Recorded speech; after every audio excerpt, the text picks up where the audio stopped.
Get ready for the media event. Now come on, sport.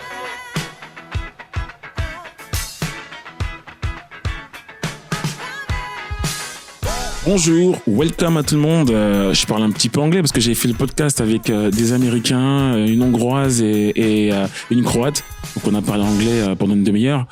Comment allez-vous, Inès? Comment vas-tu? En pleine forme, comme un dimanche matin.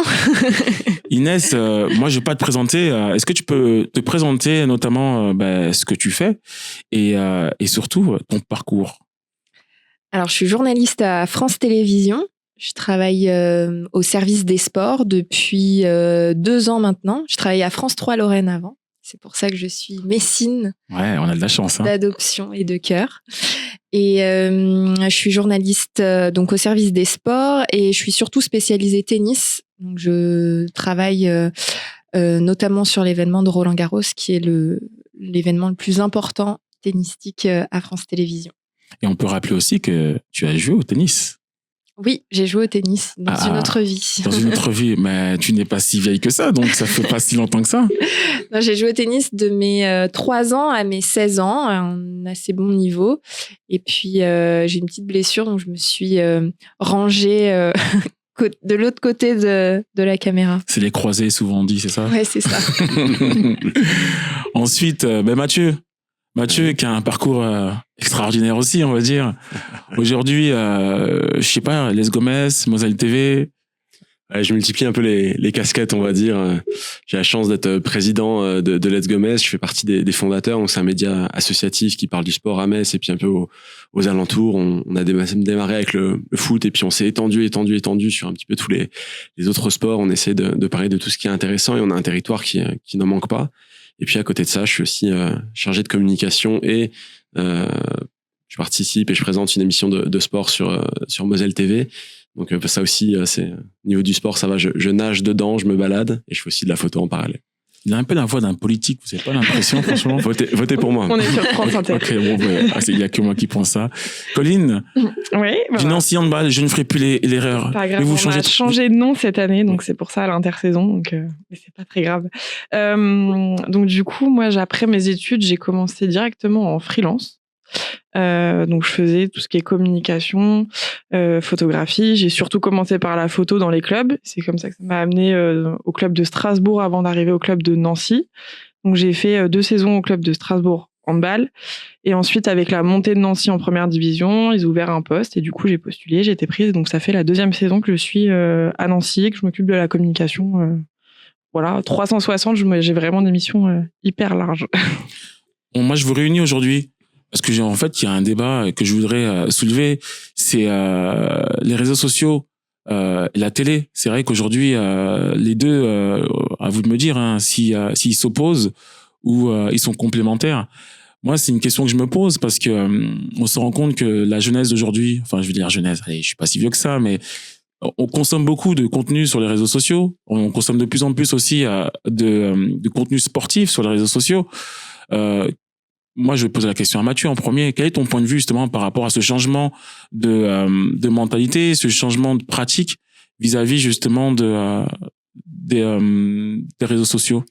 Ouais, je pense que les réseaux sociaux, Internet d'une manière générale a poussé peut-être les médias traditionnels à se réinventer.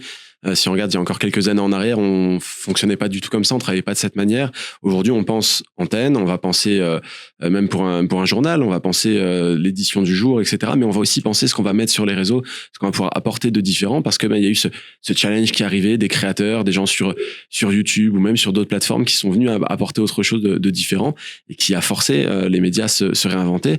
Et c'est une richesse quelque part, parce qu'on peut proposer beaucoup plus de choses, on peut aller au plus proche de ce qui se fait, alors qu'avant on était tenu par des temps d'émission, par un nombre de pages, un nombre de caractères. Là, il y a de la place pour tout le monde, je pense. Tu es d'accord, Inès? Parce que c'est vrai que moi, je pense à France TV, je pense aussi à l'évolution de France TV. Aujourd'hui, on se rend compte qu'il y a des applications. On peut aller sur des applications pour consommer du contenu. Je m'en souviens, pendant les JO, j'étais à l'étranger, donc je pouvais pas le consommer, le contenu, parce que j'étais bloqué. Mais cette évolution-là, est-ce que, en tant que présentatrice, comment on dit d'ailleurs au passage? Présentatrice. Est-ce que toi, tu vois justement un changement par rapport à ta fonction dans le domaine justement du digital? T'es amené à faire plus d'émissions, à faire des émissions différemment. Qu'est-ce qui change? Alors, en tout cas, pour la fonction de présentatrice, il n'y a pas vraiment d'évolution pure du côté des réseaux sociaux, tout simplement parce qu'on est tenu à l'antenne et qu'on ne mélange pas vraiment les formats TV et le format numérique. Par contre, la grande différence, et je rejoins Mathieu là-dessus, c'est qu'on peut proposer de plus en plus de nouveaux formats. Nous, par exemple, à France Télé, on a lancé un nouveau format dans l'émission Tout le sport sur France 3. Que j'incarne aussi en plus de mes autres fonctions, et c'est un format qu'on a pensé évidemment pour la télé puisque c'est notre cheval de bataille numéro 1, ouais. Mais aussi pour le numérique. On a réfléchi en se disant quel format serait le plus adapté derrière sur nos réseaux sociaux. Et donc, on a lancé un format un petit peu plus fun, à destination un petit peu plus des jeunes. Donc, on prend en compte ce public-là. Et c'est quelque chose qui est très différent de ce qu'on avait l'habitude de faire, du reportage classique. On va à la rencontre d'un sportif. Là, on a fait ça sous forme de défi, avec beaucoup d'habillage, où on essaye de se dire, bah tiens, ça peut-être que ça va attirer l'œil sur les réseaux sociaux. Donc, on essaye un petit peu de mêler les deux. Je pense que c'est important de ne pas hiérarchiser. C'est pas plus l'un ou plus l'autre, il faut que les deux soient le plus complémentaires possible parce que c'est pas le même public aussi, je pense. Donc on parle justement de complémentarité. Pauline, quand on a la tête d'un club de sport, on prend en considération aussi cette problématique parce que c'est vrai que quand on fait pas de foot, on a moins de visibilité. Donc pas de droit TV, on va dire, pour être honnête. Bien sûr. Donc on doit se créer sa propre visibilité. Toi aujourd'hui justement, si France TV ne fait pas appel à toi, ne vient pas couvrir ton événement, comment tu t'y prends? C'est pour ça que voilà, le thème de médias anciens, si on peut appeler ça comme ça, même s'il y a du renouveau, et les nouveaux médias, voilà, je pense que c'est complémentaire. Et en fait, on a besoin, et c'est interdépendant, et on a besoin. Bien sûr qu'on a besoin de médiatisation. Alors voilà, c'est pas un secret de polichinelle, mais le handball, c'est pas le sport le plus médiatisé, malgré les titres, malgré le palmarès. Et c'est dommage, c'est vraiment dommage. Et voilà, c'est aujourd'hui, là, dans cette saison, la première division est diffusée il y a 3 matchs qui sont diffusés sur beIN et d'autres matchs sur une autre plateforme. Et en fait, c'est ça, la Ligue, le challenge, c'était de se dire, on crée notre plateforme, on crée notre propre plateforme pour pouvoir trouver notre public, et voilà, c'est aujourd'hui le challenge un peu de la Ligue et de tous les clubs. En tout cas, dans le handball, je parle vraiment dans mon domaine, mais dans tous les autres sports qui sont un peu sous-médiatisés. Parce qu'effectivement, le foot, pourquoi c'est médiatisé? Tout simplement parce que ça ramène aussi plus d'argent, donc forcément, voilà. C'est vrai que la médiatisation, c'est le cœur même dans le sport. On le voit très bien, les droits TV, ce que ça suscite. Roland Garros, on a pu voir qu'il y a eu un changement drastique pour visionner les matchs. Justement, par exemple, France TV est confronté aujourd'hui aux fameuses GAFAM, donc on va dire là, c'est Amazon pour le coup.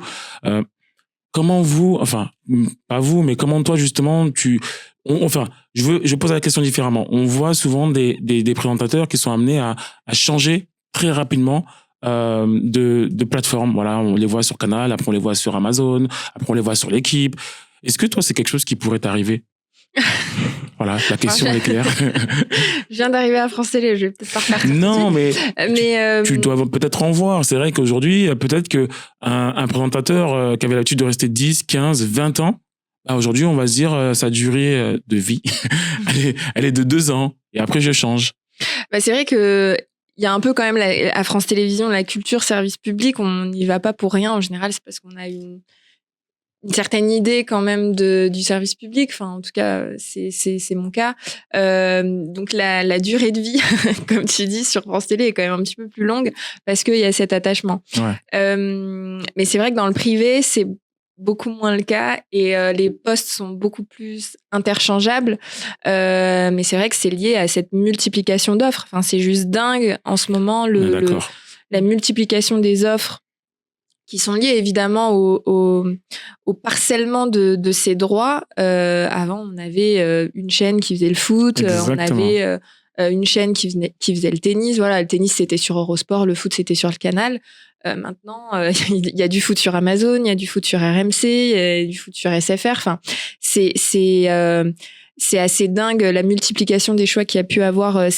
On parle pas de 15 ans, hein, on parle de là des 5 dernières années et encore.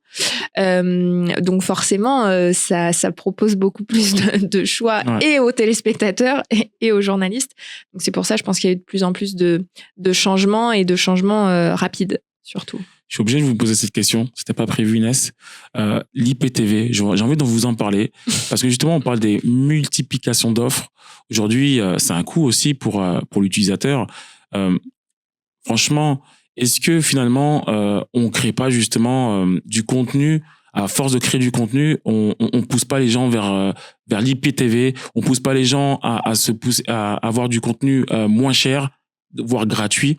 Parce qu'aujourd'hui, je pense que c'est quand même un problème d'avoir le foot sur une chaîne, le basket sur notre chaîne, l'athlétisme sur notre chaîne. Enfin, qu'est-ce que t'en penses, toi, Mathieu? Ça rejoint un peu ce qui s'est passé pour la musique ou pour le cinéma. Pendant longtemps, les gens se tournaient début des années 2000 vers le téléchargement, etc. parce qu'il n'y avait pas une offre globale.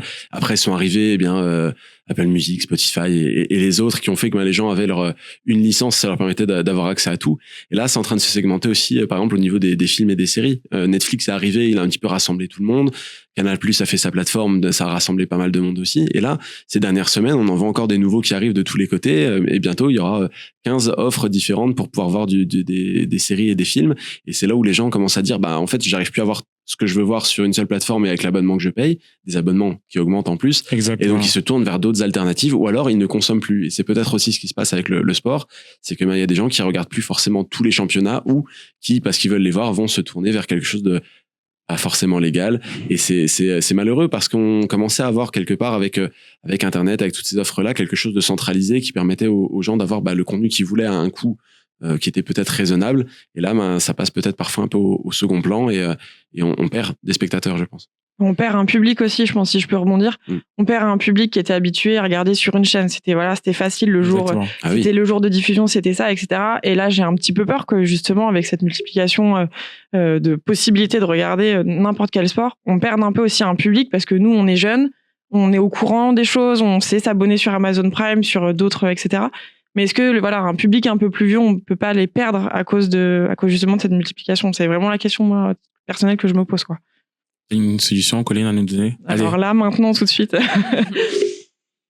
Parce que c'est vrai que parce que en plus ils se font, il y a une concurrence qui se fait, il y a la meilleure offre, etc. Mais j'avais un petit peu calculé sur si on veut regarder, par exemple, on est un supporter de foot, on veut regarder tous les championnats européens, ça coûte hyper cher en plus. L'abonnement au mois est extrêmement cher, donc faut sélectionner les championnats, les compétitions qu'on veut voir. Je sais pas si c'est très pertinent finalement. Et je veux même rebondir là-dessus. Aujourd'hui, ça coûte cher, mais aussi d'aller voir un match. Moi, je suis un fan du PSG au foot. Je vous l'annonce. Voilà, je suis démasqué. J'aurais pas dû m'asseoir ici. Je suis démasqué. Non, mais je voulais voir un match les Ligues des Champions. Champions League, désolé, parce que je vais aller voir le handball après. De Champions League, et je me suis rendu compte à quel point c'était cher de participer, d'assister à un match de foot. Voilà, c'est minimum, c'était 180 €, mais vraiment tout en haut. Vous, au handball, c'est pas du tout ces zones de prix-là. Bien sûr, mais je pense aussi que payer pour aller voir un match, c'est vivre une expérience aussi que juste devant sa télé. Alors évidemment, c'est super de regarder un match à la télé avec des potes, etc. Mais aujourd'hui, on vend aussi de la fan expérience, on vend autre chose, donc c'est pour ça. Évidemment, dans le handball, on n'est pas sur des prix comme on peut voir au foot, mais effectivement, c'est très cher. C'est très cher. J'étais à Milan le week-end dernier, c'était 100 € la place, quoi.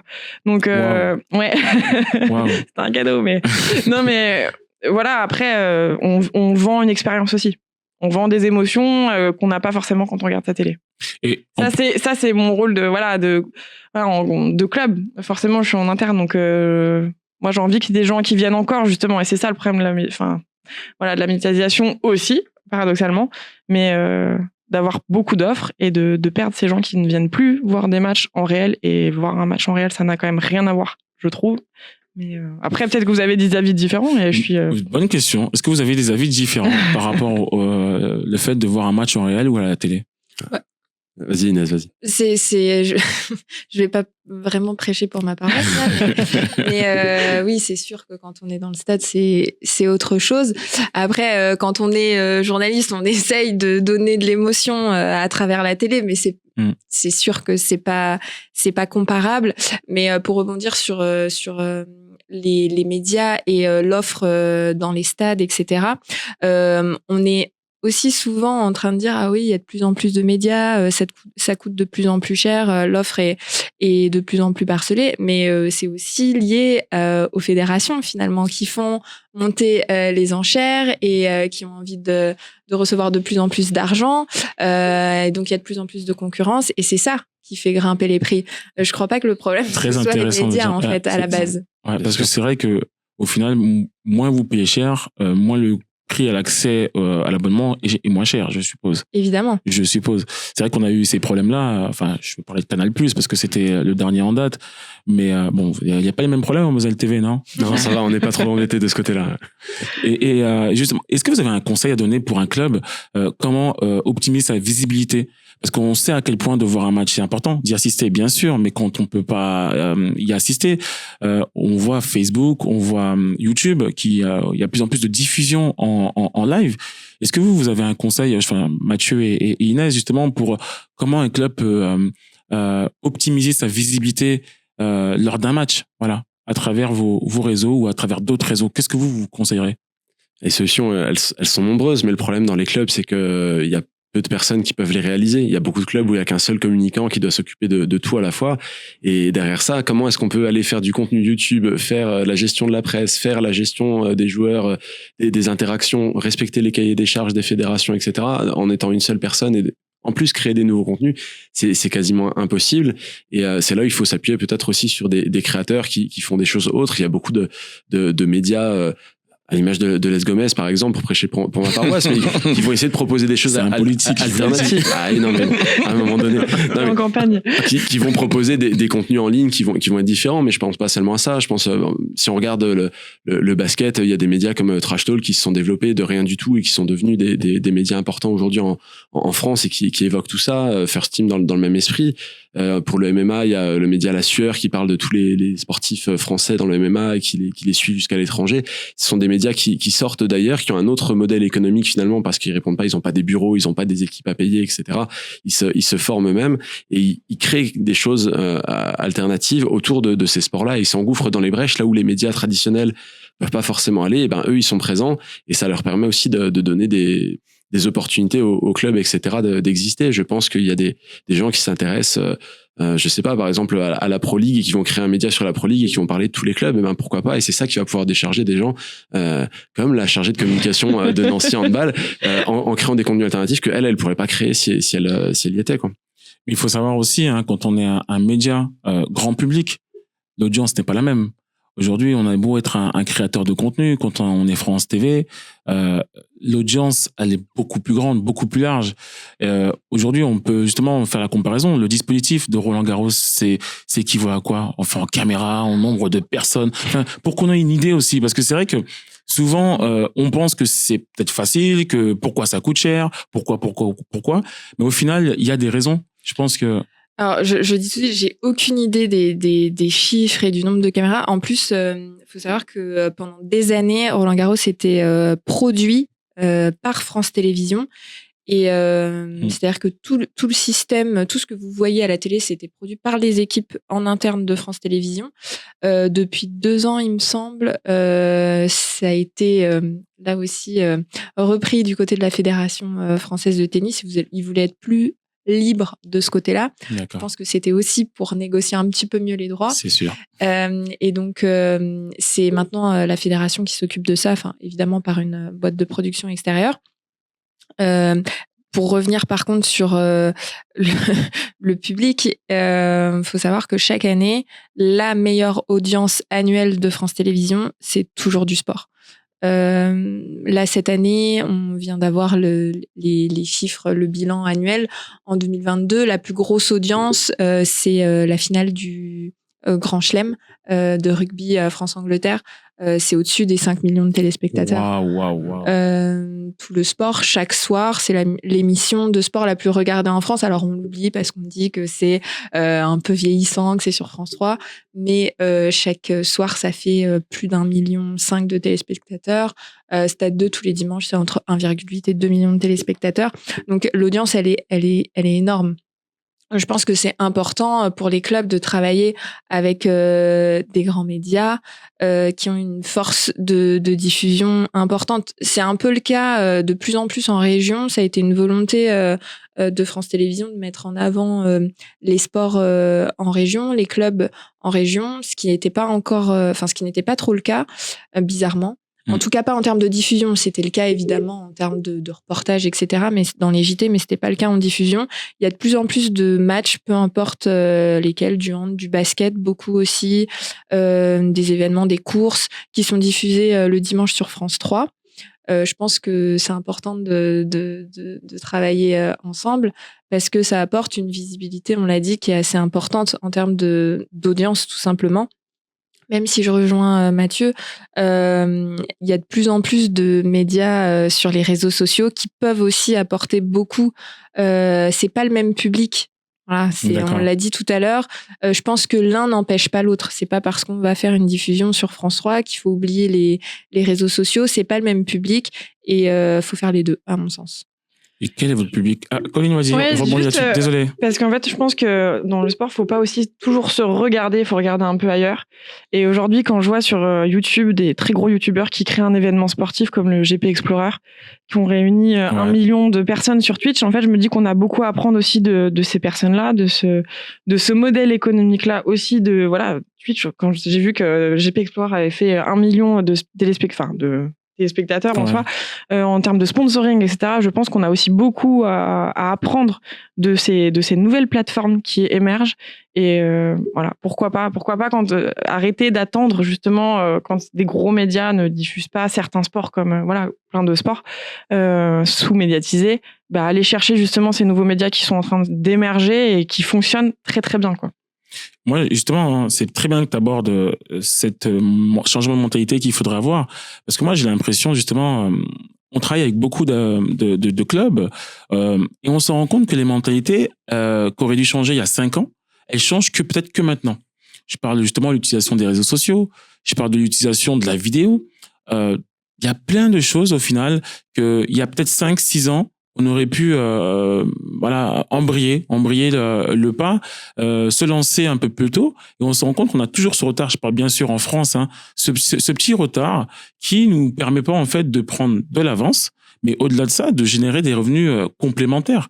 Voilà, moi je pense à différents clubs qu'on peut travailler, et je pense qu'on a tous la problématique, c'est que changer les mentalités, c'est pas facile aussi. Oui, et puis surtout, alors là, vraiment, je sors du contexte sport collectif, etc., mais les sportifs individuels, aujourd'hui, la gestion de la communication, la gestion des réseaux sociaux pour eux devient un vrai outil pour eux en termes d'image, de sponsoring, etc., qu'on n'avait pas il y a 5 ans. Donc moi, je vois du positif vraiment dans ça, même si ça a été hyper tardif, mais que ça soit des sportifs individuels ou comme les clubs professionnels, comme le handball, le basket, le volley, le masculin, féminin, etc., je pense que oui, on est obligé, c'est une obligation aujourd'hui d'y être, mais la complémentarité d'être appuyé sur des médias plus traditionnels. Mais moi, je trouve aussi que c'est pas évident forcément de se lancer. On dit que c'est un peu tardif, mais il faut avoir les compétences pour le faire. Il faut avoir les gens pour le faire. C'est hyper difficile. Bon, je suis pas très vieille, mais je galère, moi, à utiliser certains nouveaux réseaux. Ouais. J'ai l'impression d'être de plus en plus dépassée. Ça y est, là, je suis pas sur la génération TikTok, c'est pas trop mon truc. Là, on voit que France Télé, on a un nouveau compte TikTok, ils essayent de faire du contenu, mais c'est hyper difficile parce qu'on n'a pas forcément les équipes pour le faire, les compétences pour, et je suppose que c'est un peu la même chose dans les clubs. Il faut quand même pouvoir tout gérer en même temps et ça change tellement vite qu'il faut avoir les équipes pour ça. C'est pas évident. Mais ça va très vite en plus. Bah voilà, TikTok qui émerge, c'est assez récent, mais ça a fait un boom, etc. Donc en fait, il faut aussi, parce qu'il y a une cible qui est sur TikTok, il y a une cible qui est sur Facebook, il y a une cible qui est sur Instagram. Donc en fait, on peut pas sélectionner aujourd'hui sur me dire bah je vais mettre à fond sur Facebook ou je vais mettre, et que ça soit pour un sportif individuel comme un club professionnel, de se dire je me mets que sur un média, c'est impossible, enfin que sur un réseau social. Et on est obligé d'être présent partout parce qu'il y a des cibles partout en fait. Exact. Les Gomez. Oui. C'est un peu vous êtes sur le web, sur le web, c'est vrai que vous diffusez énormément. Aujourd'hui, vous avez des réseaux complémentaires à justement la presse écrite, et comment vous optimisez un petit peu votre visibilité pour vos articles? Nous, par exemple, dans la continuité, on n'est pas sur TikTok, il y a des réseaux qu'on peut pas prioriser non plus parce que on n'a pas les compétences. C'est une certitude. On n'a pas forcément tous la capacité de produire du contenu dans tous les domaines. Donc on essaye. À Les Gomez, on est une quinzaine de bénévoles, donc forcément chacun fait sur son temps, fait sur ses compétences, et on s'adapte à tout ça, et on essaye d'être un peu partout, de proposer effectivement du web, un peu de vidéo, un petit peu d'audio. On essaye de faire un peu de tout, mais c'est impossible de tout suivre. On est finalement dans la même situation qu'un club qui essaie de développer ses réseaux. On peut pas se lancer dans tous les domaines à la fois. C'est hyper compliqué. Et aujourd'hui, pour revenir sur ce qu'on disait juste avant, un sportif devient même lui-même le propre vecteur de sa médiatisation. Les sportifs individuels, j'ai l'exemple du combattant de MMA français Morgan Charrière, qui pratiquait en plus il y a quelques années encore, c'était interdit en France, donc il pouvait pas avoir de subventions, pouvait pas avoir d'aide, et qui s'est retrouvé à se créer lui-même une notoriété sur les réseaux, sur Facebook, sur YouTube notamment, à devenir un peu une star avec ça, alors qu'il y avait que des promesses finalement, et il a réussi à créer quelque chose en se rendant lui-même médiatique, alors que les autres médias pouvaient pas s'intéresser à lui parce que c'était encore quelque chose en marge. Et aujourd'hui, c'est un des combattants les plus reconnus au niveau français, et il a pas fini sa carrière, loin de là. Donc quelque part, il faut réussir finalement à se dédoubler, à se multiplier, et puis à s'entourer peut-être aussi des bonnes personnes pour réussir à créer ces choses-là. Mais pour que ce soit une chaîne de télé, que ce soit un média associatif, que ce soit un club, c'est extrêmement dur aujourd'hui de répondre à toutes les attentes différentes, à toutes ces fameuses cibles, et aller dans tous les sens, parce que c'est très spécifique, et on n'a pas la certitude que demain, une des cibles qu'on a privilégiées existera encore. Est-ce que TikTok, dans 2-3 ans, ça aura encore la même notoriété? Est-ce que Facebook va pas finir par s'effondrer, même si on l'annonce depuis quelques années déjà? Pour l'instant, ça bouge pas. Ça continue à être une des premières cibles. Donc, on n'a pas la certitude, en misant sur quelque chose, que ça va continuer à fonctionner. Donc, peut-être qu'on va miser dans le vide, et qu'il va falloir se réinventer dans 2 ans encore. C'est extrêmement dur à suivre, et c'est très intéressant aussi. On va pas pleurer là-dessus, parce que ça offre des perspectives, mais c'est compliqué. Je suis totalement d'accord avec Mathieu. On réfléchit beaucoup là-dessus. On a eu un séminaire, je rentre dans les détails, je raconte. On a eu un séminaire cette semaine justement là-dessus à France Télévisions, et un peu sur nos cibles. Et les directeurs d'antennes et de programmes, etc., nous disaient, on nous dit qu'on est un média ancien, qu'on est un média de vieux, pour pas pour vraiment rentrer dans le détail. Et on nous a beaucoup demandé à une certaine époque de rajeunir, de faire des programmes à destination des jeunes. Mais aujourd'hui, les jeunes, ils regardent pas la télé, en fait. Ils sont sur leur tablette, ils sont sur les réseaux sociaux. Alors, le risque, c'est quoi? C'est d'essayer de rajeunir l'antenne, de perdre nos téléspectateurs actuel pour un public qui finalement ne viendra pas. Donc c'est très difficile de trouver le juste milieu, et de pas se disperser, parce que ce risque il est réel. Tu le dis très bien, ça se trouve TikTok dans 2 ans ce sera plus rien, et un peu comme Snapchat qu'on a plus ou moins oublié à une période. Il fallait absolument faire du contenu pour Snapchat. Aujourd'hui Snapchat plus personne n'en parle vraiment, donc il y a un risque de ce côté-là, je suis assez d'accord. Mais on a quand même l'impression que Facebook, Instagram, ça reste quand même ancré dans la communication digitale. On est d'accord là-dessus? Ouais, et puis moi je le vois surtout, vraiment, le digital, c'est une partie que j'adore, et le lien concret avec les supporters, il y a un lien très très fort, et le fait que ça soit instantané, qu'on n'a pas en médias télévisuels, mais voilà, de quand les matchs étaient diffusés par exemple sur Facebook, ou même sur Twitch, etc., la réaction, alors ça peut être positif et extrêmement négatif aussi, c'est ça qui est hyper dangereux, mais d'avoir le retour en direct. Et par exemple, moi quand je vais mettre une story un peu d'inside dans les vestiaires, il y a un truc, il y a quelque chose qui se crée, et je pense que l'après Covid, ça a été vraiment génial d'avoir les réseaux sociaux pour garder ce lien-là. Et quand les salles ont commencé à pouvoir, on pouvait réaccueillir du public, en fait, on a gardé justement parce que on les a gardés, on les a ramenés encore avec nous, parce que tout au long du confinement, etc., on gardait ce lien grâce aux réseaux sociaux et notamment Instagram. Donc, on va bientôt terminer.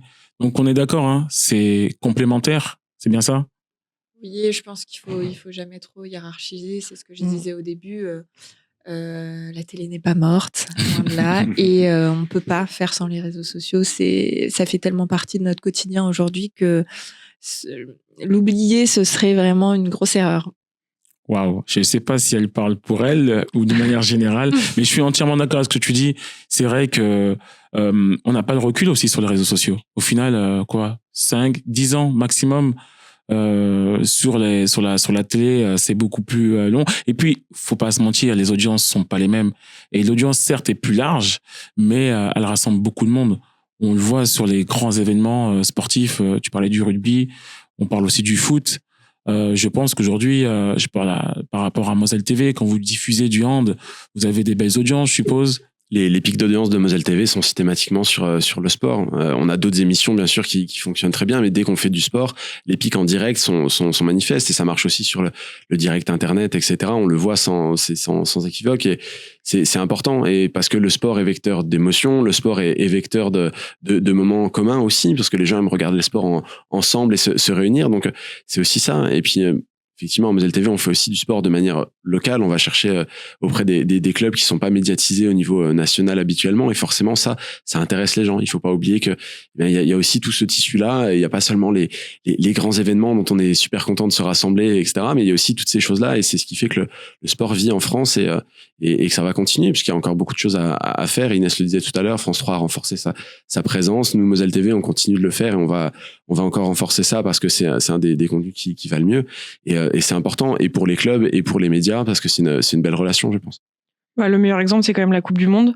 En fait, je sais plus qui avait sorti ça, mais l'émission, enfin la soirée la plus en pic d'audience. Alors il y avait les élections, le débat. Je sais plus exactement quelle était exactement l'émission, mais il y avait ça. Et il y avait les finales, enfin la Coupe du Monde, alors surtout de foot, mais les sportifs, quoi. C'est ce qui intéresse le grand public, même des personnes, des footix, comme on peut appeler ça, etc. Ils vont se rassembler autour de leur télé pour regarder. Donc, c'est sûr que c'est indispensable de continuer d'avoir du sport à la télé. On n'a pas parlé longtemps de boycott. Hein. Et des réseaux sociaux en complément, parce que je rebondis vite fait là-dessus, c'est que les réseaux sociaux, ils permettent justement cette instantanéité. Twitter, qui a beaucoup marché, qui marche beaucoup. C'est vrai que on peut réagir et partager son point de vue. Facebook, un petit peu moins aujourd'hui. Instagram, partager un petit peu les insides. Moi, je suis dans le stade, je me montre en vidéo avec telle personnalité. Voilà, moi, je pense vraiment la complémentarité de ces deux médias sont très importants. Je vous remercie beaucoup. Merci à toi. Merci. Et puis, à très bientôt. That was the media event presented by Cumber Sports. Thank you for listening.